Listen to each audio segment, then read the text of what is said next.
Sur un plan tout autre, ouverture ce mercredi à Conakry de l'atelier international sur l'architecture des systèmes d'identification uniques pour l'inclusion et l'intégration régionale. Une fois mis en place, ce système va permettre à chaque citoyen d'avoir un titre d'identification reconnu par les services de l'État. C'est un projet qui concerne les 15 pays de la CEDEAO, mais pour un départ, la Guinée et la Côte d'Ivoire sont les pays pilotes qui sont concernés par ce projet. Mamadou Kalisso, Amara Alexila pour le compte rendu. Durant 4 jours, ces experts guinéens et ivoiriens vont travailler sur l'implantation et la réussite de numérisation des données personnelles. Ils sont assistés par des scientifiques indiens qui, eux, ont réussi cette expérience dans leur pays.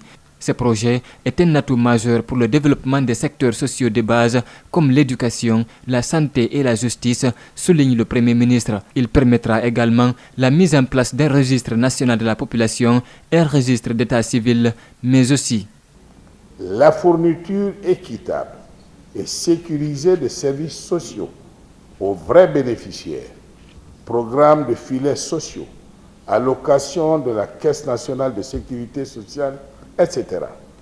L'enrôlement des élèves et étudiants en Guinée, la numérisation du permis de conduire et des cartes grises, la fluidité accrue de la circulation des femmes et des hommes entre les pays membres de la CEDEAO, la fluidité tout aussi accrue des transferts monétaires. Ces experts mettront en place des garde-fous pour éviter le piratage des données personnelles des citoyens et leur utilisation à des fins malsaines. En appuyant ces projets, la Banque mondiale vise 3 objectifs spécifiques. C'est renforcer la coopération, 2, permettre le commerce qui porte la croissance, mais aussi doter les pays d'identifiants pour l'amélioration de leur population par un accès accru aux services de qualité. Le projet d'identification unique pour l'inclusion des populations et l'intégration régionale s'étendra sur 6 ans. Sa mise en place doit prendre 2 ans. Tous les acteurs sociopolitiques seront impliqués pour sa réussite. Détour à l'intérieur du pays, à Gawal notamment, l'une des communes urbaines les plus précaires de la Guinée, la ville manque presque de tout, même des denrées de première nécessité comme l'eau. Les robinets de la SEG à Gawal sont à sec. La ville n'a jamais été desservie en eau potable selon les habitants. Au-delà de tout, la ville est confrontée à un manque criard d'infrastructures, notamment de routes, d'écoles, de banques. Les appels pressants des populations à l'aide de l'État sont devenus très récurrents. Alceni Bari et Ibrahima Awal Kamara sont de retour de Gawal. Préfecture de Gawal, à plus de 377 km de la capitale Conakry. Nous sommes en plein centre-ville.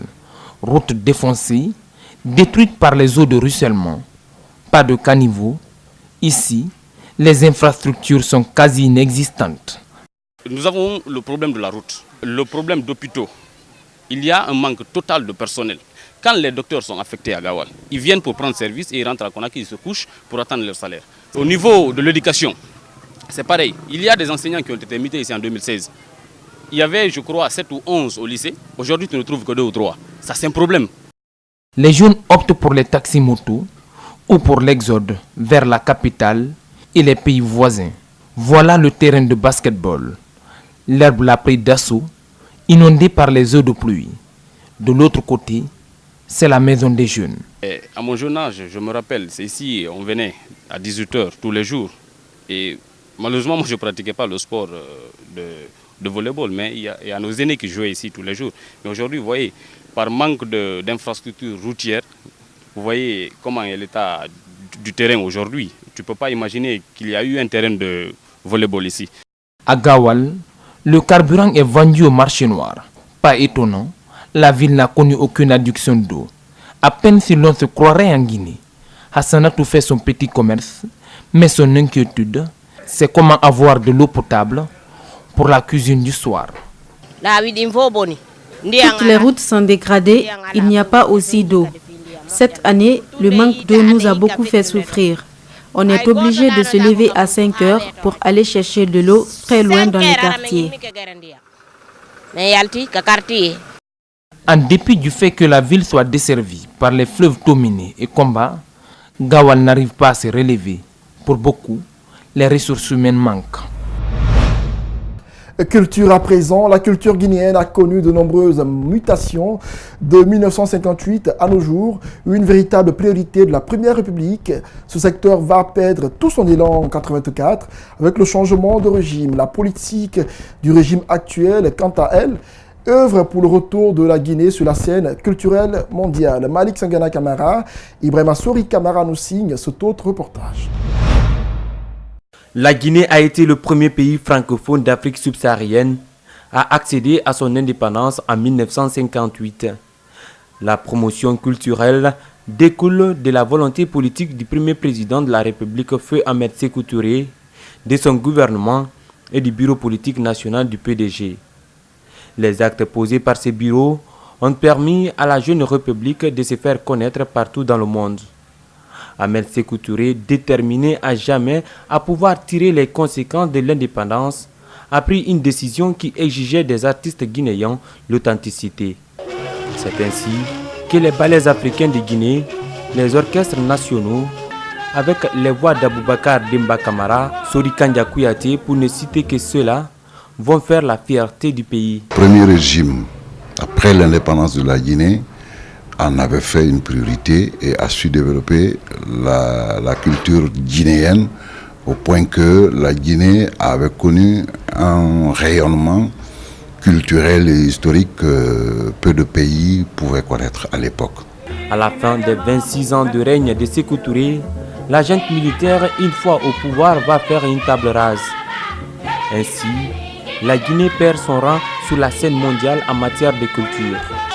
Le désespoir s'installe chez les créateurs et c'est le libéralisme qui commence. On a connu donc un affaissement, ce qui fait que même les artistes, au jour d'aujourd'hui encore, certains artistes vous diront que ils ont une nostalgie, une certaine nostalgie de la période passée, c'est-à-dire du premier régime, où ils étaient complètement pris en charge. Avec l'avènement de la Troisième République, le budget de ce département longtemps oublié va connaître une certaine amélioration. Actuellement, il est estimé à 200 milliards de francs guinéens. Bandian Traoré se dit optimiste du rayonnement à nouveau de la culture guinéenne comme dans le passé. Je pense que si on continue sur cette lancée, dans quelques années, on pourra effectivement rattraper le rayonnement qui était le nôtre il y a 40 ans ou 50 ans. Le libéralisme culturel a favorisé la création de nouveaux genres musicaux. La musique urbaine est de nos jours une illustration avec la nouvelle génération. Sport, football pour clore ce journal et comme annoncé dans les titres, les 23 joueurs du Sili pour la double confrontation face au Rwanda sont connus. Sur cette liste publiée ce mercredi par Paul Put, on constate le retour d'Ibrahima Traoré, l'absence de Pak Konaté et la grande première d'Amadou Diawara avec la sélection nationale. La Guinée et le Rwanda s'affrontent les 12 et 16 octobre prochains dans le cadre des éliminatoires de la CAN 2019 au Cameroun. Aboulaye Sadio Diallo. 3 gardiens de but, 8 défenseurs, 6 milieux de terrain et 6 attaquants. Le Belge a choisi ses joueurs pour les matchs du 12 et 16 octobre prochain. Contre le Rwanda, Paul Put reste fidèle à sa logique de travail. Il préfère l'expérience que la jeunesse. Pour les jeunes joueurs, il faut patienter. Nous sommes en train de construire une équipe.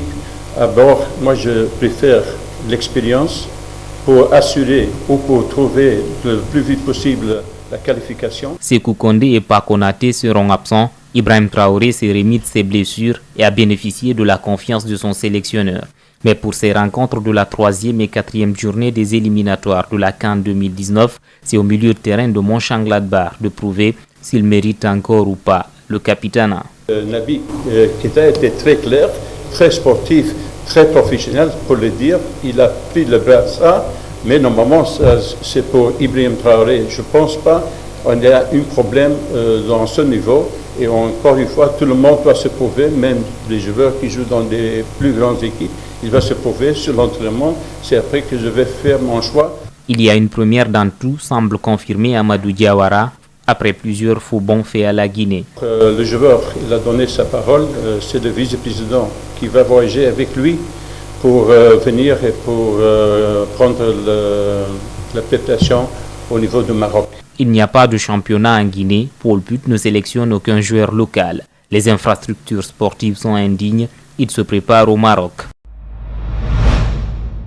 Voilà, c'est la fin de ce journal réalisé par l'équipe technique et celle rédactionnelle d'Espace TV. Merci à tous ceux qui l'ont suivi. Bonne fête de l'indépendance chez vous. Au revoir.